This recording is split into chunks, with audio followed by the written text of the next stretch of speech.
రాజకీయ లబ్ధి కోసం 5 ఏళ్ల పాటు నిష్కారణంగా ఎలాంటి తప్పు లేదని తెలిసి కూడా జగన్మోహన్ రెడ్డిని వైఎస్ఆర్ కాంగ్రెస్ పార్టీని 5 ఏళ్ల పాటు పవన్ కళ్యాణ్ టార్గెట్ చేశారు సుగాలి ప్రీతి కేసులో. ఇప్పుడు అదే తిరిగి మళ్ళీ పవన్ కళ్యాణ్ మెడకు చుట్టుకుంటోంది.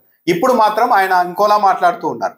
అసలు గత ముఖ్యమంత్రిని ప్రశ్నించే దమ్ముందా మీకు అని మళ్ళీ రివర్స్లో ఈరోజు మాట్లాడుతున్నారు. తాను ఒక విక్టిమ్ కార్డును ప్లే చేస్తున్నారు డిప్యూటీ సీఎం పవన్ కళ్యాణ్ గారు. తాను ఒక విక్టిమ్ అని చెప్పే ప్రయత్నం చేస్తూ ఉన్నారు. విశాఖపట్నంలో జనసేన పార్టీ 3 రోజుల పాటు సేనతో సేనాని కార్యక్రమం నిర్వహిస్తోంది. ఈ కార్యక్రమంలో ఎమ్మెల్యేలు ఇన్ఛార్జీలతో మాట్లాడిన పవన్ కళ్యాణ్ స్వయంగా కొన్ని వ్యాఖ్యలు చేశారు సుగాలి ప్రీతి కేసు గురించి. ఆయన చేసిన వ్యాఖ్యలు చూస్తూ ఉంటే ఎంత ద్వంద్వ వైఖరితో పవన్ కళ్యాణ్ రాజకీయాలు చేస్తూ ఉన్నారనేది కూడా చాలా క్లియర్గా అర్థమవుతుంది. ఏమంటున్నారు ఆయన, పండ్లున్న చెట్టుకే రాళ్ళు పడతాయి అంటే తాను పండ్లున్న చెట్టుని అందుకే నా మీద రాళ్ళు వేస్తున్నారు అని. అంటే ప్రజెంట్ ఏంటంటే సుగాలి ప్రీతి తల్లి పవన్ కళ్యాణ్ అధికారంలోకి వచ్చినాక వెంటనే తొలి సంతకమే దీని మీద పెడతానన్నావు, 100 రోజుల్లో కేసును తేలుస్తానన్నారు కదా, మరి ఎందుకు తేల్చలేదని ఆమె ప్రశ్నిస్తూ ఉండడంతో జనసేన పార్టీ కేంద్ర కార్యాలయం వద్ద ధర్నా కూడా చేస్తానని ఆమె చెబుతూ ఉండడంతో ఇప్పుడు పవన్ కళ్యాణ్ తాను ఒక విక్టిమ్, పండ్లున్న చెట్టుకే రాళ్ళు పడతాయి, నాకు పండ్లు ఉన్నాయి కాబట్టి రాళ్ళు పడుతున్నాయి అని ఒక విక్టిమ్ కార్డును డిప్యూటీ సీఎం హోదాలో ఆయన ప్లే చేస్తున్నారు. 2019-24 మధ్య ముఖ్యమంత్రి మీద మాట్లాడడానికి ఎవరైనా ధైర్యం ఉందా?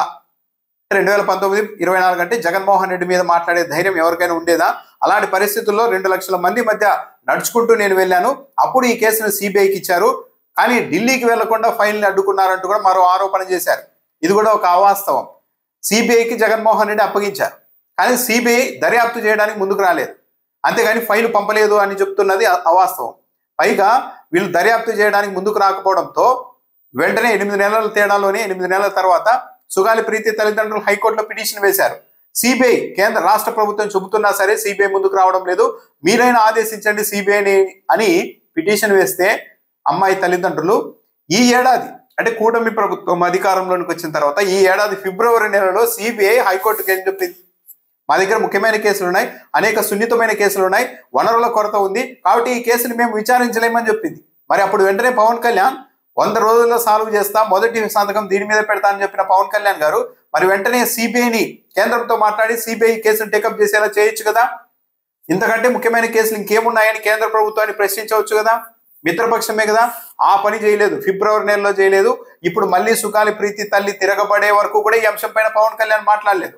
ఇప్పుడు తన మెడకు చుట్టుకుంటుందని చెప్పేసి ఒక విక్టిమ్ కార్డును ప్లే చేస్తున్నారు. అధికారంలోకి వచ్చిన తర్వాత సిఐడి వాళ్ళతో మాట్లాడాను, డీజీపీతో మాట్లాడాను, హోంమంత్రితో కూడా మాట్లాడాను, అమ్మాయికి న్యాయం జరగాలని చెప్పాను, కానీ పోలీసులు చెప్తున్నారు ఆధార సాక్ష్యాన్ని తారుమారు చేశారని పోలీసులు చెప్తున్నారు, నిందితుల డిఎన్ఏ మ్యాచ్ కావడం లేదని చెప్తూ ఉన్నారు, భూములు అవి ఇవి ఇచ్చేసి సాక్ష్యాన్ని తారుమారు చేశారేమో అంటూ వ్యాఖ్యానించారు. అంటే ఈ కేసు ఎప్పుడు జరిగింది? 2017 ఆగస్టు 19వ తేదీన అమ్మాయి హత్యకు గురైంది. అంటే ఆ తర్వాత కూడా 1 ఏడాది 9 నెలల పాటు తెలుగుదేశం పార్టీ అధికారంలో ఉంది ఇక్కడ, కానీ డిఎన్ఏ రిపోర్టు తారుమారు చేశారని చెప్తున్నారు. అంటే 1 ఏడాది 9 నెలల కాలం పాటు కేసును తెలుగుదేశం పార్టీ దర్యాప్తు చేయలేదా? అసలు ఛార్జ్షీట్ వేయలేదా? ఎందుకు వేయలేదు? అసలు నిందితులు ఎవరు, ఎలా హత్య చేశారు, ఎలా నేరానికి పాల్పడ్డారన్నది 1 ఏడాది 9 నెలల పాటు ఈ రాష్ట్ర ప్రభుత్వం ఎందుకు తేల్చలేకపోయింది? ఎప్పుడైనా కానీ ఆధారాల తారుమారు చేయడం అనేది తొలి రోజుల్లో జరుగుతుంది, తొలి వారంలో జరుగుతుంది, తొలి నెలల్లో జరుగుతుంది. కానీ 1 ఏడాది 9 నెలల పాటు తెలుగుదేశం పార్టీ అధికారంలో ఉండి ఇక్కడ డిఎన్ఏ తారుమారు చేశారు, డిఎన్ఏ రిపోర్ట్లు అని చెప్తూ ఉన్నారంటే అంటే 1 ఏడాది 9 నెలల కాలం పాటు ఈ రాష్ట్ర ప్రభుత్వం దర్యాప్తు చేయలేదా? పైగా ఇంకో విషయం ఏంటంటే అప్పటికి చంద్రబాబు నాయుడు ఇంకా టీడీపీతో కలిసే ఉన్నారు. 2018లో ఆయన మేము ఒంటరిగా పోటీ చేయబోతున్నాం వచ్చే ఎన్నికల్లో అని ప్రకటించారు. అప్పటి వరకు తెలుగుదేశం పార్టీతో కలిసిమెలిసే తిరిగారు. ఈ హత్య జరిగినప్పుడు పవన్ కళ్యాణ్ తెలుగుదేశం పార్టీ ప్రభుత్వంలో పరోక్షంగా భాగస్వామిగానే ఉన్నారు. ఆయన పదవులు లేకపోయినా కూడా మద్దతు ఇచ్చారు, కలిసే ఉన్నారు. అప్పుడు జరిగితే తమ ప్రభుత్వ హయాంలో జరిగితే ఏ రోజు నోరు విప్పని పవన్ కళ్యాణ్ గారు 1 ఏడాది 9 నెలలు గడిచిపోయిన తర్వాత ఎప్పుడైతే వైఎస్ఆర్ కాంగ్రెస్ పార్టీ అధికారంలోకి వచ్చిందో జగన్మోహన్ రెడ్డి మీద టార్గెట్ చేశారు. అయితే జగన్మోహన్ రెడ్డి ప్రభుత్వం ఆ తర్వాత 5 ఎకరాల భూమి ఇచ్చింది, 5 సెంట్ల స్థలం ఇచ్చింది, 2 ఉద్యోగాలు ఇచ్చారు తల్లిదండ్రులకి రెవెన్యూ శాఖలో జూనియర్ అసిస్టెంట్గా. ఇవన్నీ చేస్తే 8 లక్షల రూపాయల నగదు కూడా ఇచ్చారు. ఇవన్నీ చేస్తే ఏ రోజు కూడా పవన్ కళ్యాణ్ ఆ రాష్ట్ర ప్రభుత్వాన్ని అభినందించలేదు. పైగా ఈ రోజు ఏం చెప్తున్నారు, మనం చేసిన ఒత్తిడి కారణంగానే అవన్నీ దక్కాయి వాళ్ళకి అని చెప్తున్నారు. అంటే మరి 1 ఏడాది 9 నెలల పాటు తెలుగుదేశం పార్టీ అధికారంలో ఉన్నప్పుడు ఎందుకు ఒత్తిడి తేలేదు? అప్పుడు ఎందుకు చంద్రబాబు నాయుడు ద్వారా ఇవన్నీ ఇప్పించలేదు? అంటే నేరం జరిగింది టీడీపీ హయాంలో, జనసేన పార్టీ కలిసినప్పుడే నేరం జరిగింది.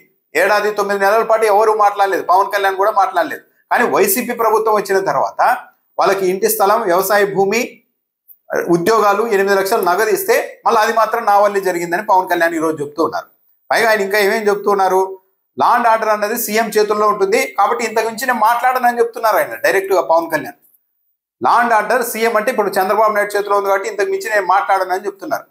ఏమిటి, ఎందుకు మాట్లాడకూడదు అంటే కూటమిలో ఉన్నంత మాత్రాన ఇలాంటి వ్యవహారాల గురించి మాట్లాడకూడదా? మాట్లాడొచ్చు కదా, నిలదీయమని చెప్పలేదు. దీని మీద ఆయన అడగండి ముఖ్యమంత్రి అని చెప్పొచ్చు, అడగడానికి తప్పేంటి? నేను ఇంతకు మించి మాట్లాడనని ఎందుకంటున్నారు? మరి గత ముఖ్యమంత్రి చేతిలో కూడా లా అండ్ ఆర్డర్ ఉన్నప్పుడైతే ఇష్టానుసారం మాట్లాడచ్చా? గత ప్రభుత్వాన్ని అయితే ఏమైనా ప్రశ్నించవచ్చా? అంటే ఒక్కో ముఖ్యమంత్రి పట్ల, ఒక్కో పార్టీ పట్ల ఒక్కో వైఖరితో ఉన్నారు పవన్ కళ్యాణ్ అన్నది చాలా ఇక్కడే క్లియర్గా అర్థమవుతుంది. శిక్ష పడాలని నేను కోరుకుంటున్నాను, కానీ నన్ను లాగడం ఈజీ, నా మీద రాళ్ళు వేయడం ఈజీ అంటూ ఒక విక్టిమ్ కార్డును ప్లే చేస్తున్నారు.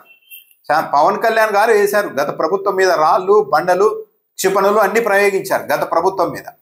ఎప్పుడో టీడీపీ హయాంలో జరిగితే ఏడాది 9 నెలల పాటు టీడీపీనే అధికారంలో ఉంది. ఆ తర్వాత కూడా అప్పుడు ఏమీ మాట్లాడకుండా జగన్మోహన్ రెడ్డి హయాంలో ఆయన ఏదో ప్రయత్నాలు చేస్తే డిఎన్ఏ రిపోర్టు తారుమారయ్యే గత ప్రభుత్వంలో అని చెప్తున్నారు. అంటే ఏడాది 9 నెలల కాలం పాటు తెలుగుదేశం పార్టీ ఎందుకు ఈ కేసును కొలిక్కి తేలేకపోయింది? అప్పుడు ఎందుకు పవన్ కళ్యాణ్ గారు ఈ కేసు తీవ్రతను గుర్తించలేకపోయారు? వైసీపీ వచ్చిన తర్వాతనే ఎందుకు గుర్తించారు?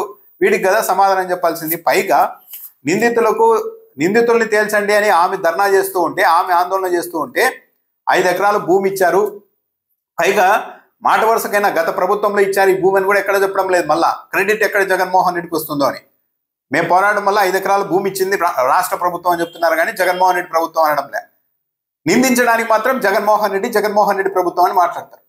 జగన్మోహన్ రెడ్డి భూములు ఇవన్నీ ఇస్తే, వాళ్ళని కాస్త ఓదార్చడానికి అవన్నీ ఇస్తే దానికి మాత్రం ఫలానా ప్రభుత్వం అని చెప్పారు. రాష్ట్ర ప్రభుత్వం 5 ఎకరాలు ఇచ్చింది, అక్కడ ఎకరా 2 కోట్ల రూపాయలు పలుకుతోంది అని చెప్తున్నారు.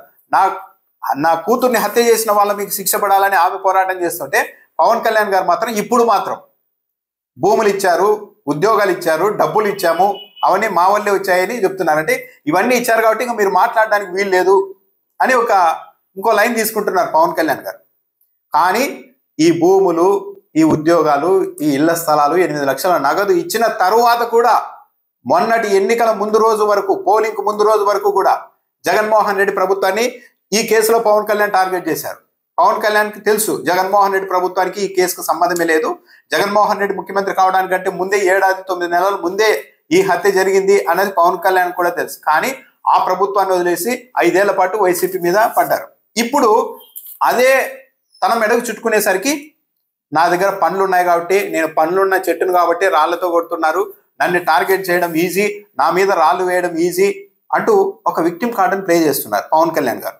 ఇప్పుడు దర్యాప్తు చేయించండి, మీరు అధికారంలో ఉన్నారు కదా అని అంటే డిఎన్ఏ రిపోర్ట్లు తారుమారైపోయాయి అంటున్నారు పోలీసులు, సాక్ష్యాధారాలు కూడా తారుమారైపోయి ఉంటున్నారు. కాబట్టి ఏమీ చేయలేని పరిస్థితి అన్నట్టుగా ఇప్పుడు నిస్సహాయత వ్యక్తం చేస్తున్నారు. మరి ఎన్నికలకు ముందు రోజు వరకు కూడా జగన్మోహన్ రెడ్డి ప్రభుత్వం ఏదో ఒకటి చేయాలి, ఏమీ చేయలేదని అన్నారు కదా. మరి దానికి ఏం మాట్లాడతారు? అసలు ఈ సాక్ష్యాలు, ఈ ఆధారాలని తారుమారైతే ఎప్పుడు అయిండాలి? తెలుగుదేశం పార్టీ హయాంలోనే అయిండాలి. ఎందుకంటే ఏడాది 9 నెలల పాటు ఆ ప్రభుత్వమే ఉంది కాబట్టి. సో ఏడాది 9 నెలల పాటు కూడా ఏమీ జరగలేదు అంటే అసలు ఈ కేసుని, ఈ వ్యవహారాన్ని గత ప్రభుత్వం తెలుగుదేశం పార్టీ మద్దతుతో, జనసేన మద్దతుతో నడిచిన 2014-19 మధ్య రాష్ట్రాన్ని పరిపాలించిన తెలుగుదేశం పార్టీ ప్రభుత్వమే పట్టించుకోలేదన్నది క్లియర్గా అర్థమవుతుంది. ఈ కేసును ఆ రోజే పవన్ కళ్యాణ్ కావచ్చు, చంద్రబాబు నాయుడు గారు కావచ్చు సీరియస్గా తీసుకొని దర్యాప్తు చేసి ఉంటే తొలి నెలల్లోనే మొత్తం అంతా వ్యవహారం అంతా తేలి ఉండేది.